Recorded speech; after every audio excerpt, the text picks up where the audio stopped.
Então, a professora Mike vai falar hoje sobre navegar. Navegar. Navegar, o homem já navegava, né? Lá na Idade Média.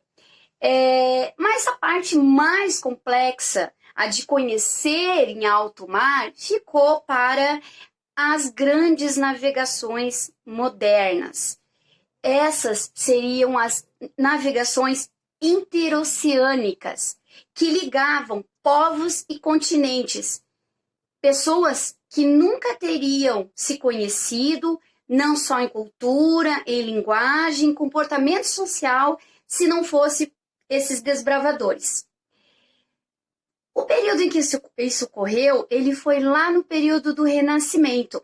Ele foi marcado por grande mudança, seja ela na mudança intelectual, artística, filosófica, social, comportamental e principalmente tecnológica, justamente no período das navegações, que foi o maior desafio para o homem. Porque a partir desse momento, a partir de pesquisa, a partir da ciência comprovada dentro do seu contexto histórico, ele passa a se sentir mais completo dentro do seu mundo. E com isso ele sente segurança.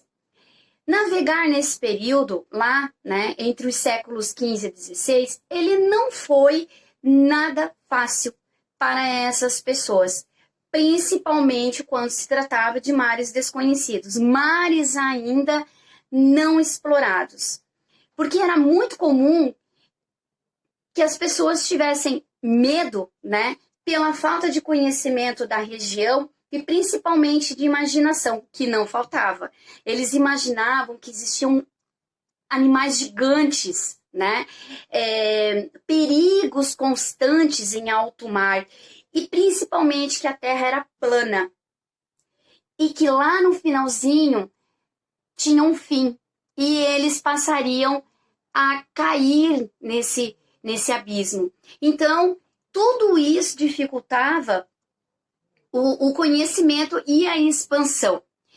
Então, as grandes navegações, elas foram, né, movidas por quem detinha o poder na época. Quem detinha? Reis, burguesia, a própria igreja. Os reis, eles não queriam perder o poder deles, né? Até porque eles eram figuras decorativas. Eles não detinham o total poder. A monarquia, né? Ele dependia da monarquia. Mas uma classe social estava surgindo nesse período, que era justamente a burguesia. Então, a igreja também não podia perder essa oportunidade e ela embarcou nessa aventura. Reis, burguesia, igreja, todas elas se unificaram, não só em questões de expansão marítima, mas em questões econômicas, políticas e sociais. Qual foram os países desbravadores nesse período da história? Justamente Portugal e Espanha, tá? Até porque eles foram os detentores dessa exploração. Eles tinham conhecimento nas áreas, eles eram respeitados e experientes nessas frotas de exploração.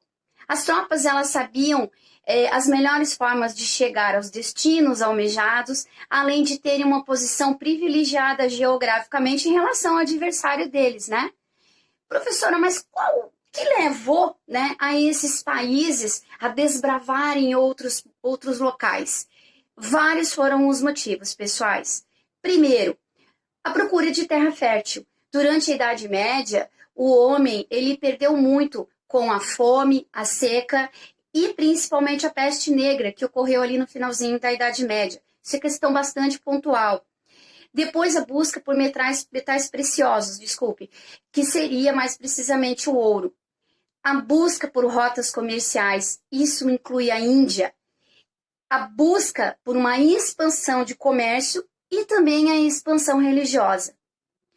A vida em alto mar, ela não era fácil, ela era cruel, tá? Para vocês terem uma noção, em média, a cada 3 navios que saíam de Portugal, um naufragava. 40% da tripulação morria em alto mar. Ou morria vítimas de naufrágio, ou de ataques piratas, ou doenças, ou até choques de navios, né? Em locais, né, em banquisas visitado por eles. Quem sobrevivia a tudo isso ainda tinha que aguentar os problemas que ocorriam dentro do navio, que não eram punks, eram precários, né? Eles, para começar, levavam um tanto de comida, somente o necessário. Significa que não tinha comida para todo mundo. Água, então, pouco existia, né? Ela era só o suficiente. Quem tinha dinheiro conseguia se sobressair. Quem não tinha, tinha que se alimentar com o que tinha nesse navio. Isso inclui baratas, ratos, restos de comida. A luta por sobrevivência em alto mar, ela era constante. Então, é claro, né, pessoal, que nesse ambiente de luta pela sobrevivência, os motins, eles se tornaram comuns. E, claro, eles eram reprimidos com muita brutalidade e muita violência por quem detinha as armas, que eram os oficiais, né?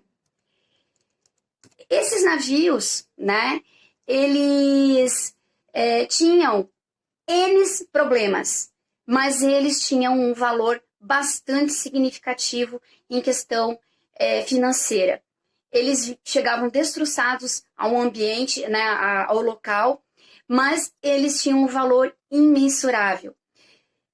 Uma embarcação com 130 tripulantes, né, ele valia em torno de 75 quilos de ouro. Se você colocar isso na compra de escravos, você vai ter 758 escravos. Era isso que valia um navio. Ele era muito caro. E claro, quando essas mercadorias chegavam ao seu destino, elas tinham um valor bastante considerável para os burgueses. Então, tinha dois tipos de navios, a caravela e a nau. A caravela, ela era rápida e ela tinha um número menor de tripulação, em torno de 120, 130. As naus, elas eram embarcações lentas, elas tinham em torno de 500 pessoas a bordo, incluindo as artilharias pesadas, né? Então, elas têm uma diferença no tamanho e na quantidade de pessoas.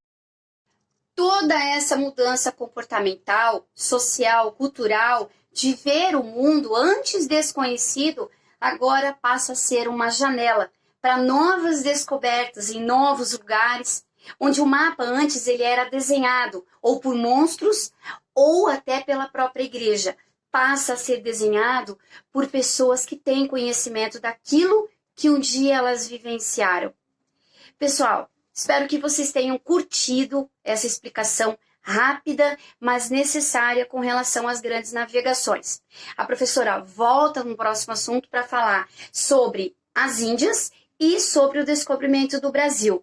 No mais, leiam lá no livro e pesquisem na internet. Beijo no coração de vocês, a prof está com saudade, carinho da Prof. Smike. Tchau, pessoal!